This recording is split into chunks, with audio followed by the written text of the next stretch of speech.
લાગીને બહુ ઠેસ પહોંચી. કૂતરાને રેલ આવેલ ત્યારનો નાનો હતો ત્યારથી મોટો કર્યો. હવે કોઈ રાતના આવીને એને મારી જાય, એક પગ ખેંચી કરે, પૂંછી કાપી કરે અને કાન ખેંચી જાય, બહુ દુઃખ થાય. પહેલી વિદ્યા કરી શકે, કારણ કે અમાસ હતી, સોમવતી અમાસ બધાની મોટી અમાસ, એટલે એવું થઈ શકે. કાર્યવાહી થવી જોઈએ, તપાસ થવી જોઈએ. અંધશ્રદ્ધાના કારણે આ કૃત્ય કરવામાં આવ્યું છે.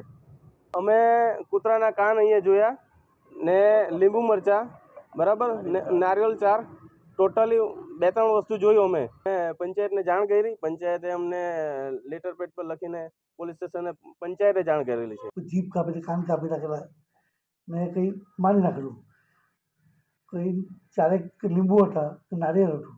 એટલે એવું લાગે કે કોઈ મેલી વિદ્યાવાળો હોઈ શકે, કાં તો મન બુદ્ધિનો હોઈ શકે. અત્યાર સુધીમાં સંસ્થાન નજીક છે, તો કોઈ દિવસ અમે આ વસ્તુ જોયું નથી. એટલે અમને પણ જરાક અચરજ લાગી ગયું કે શું હશે. એટલે ગત રોજ પંચાયત તરફથી સીસી ફૂટેજ માંગી છે અમે. હવે જોઈએ કે શું નીકળે. દૂધનું દૂધ, પાણીમાં કંઈ જે હોય તો ખબર પડશે.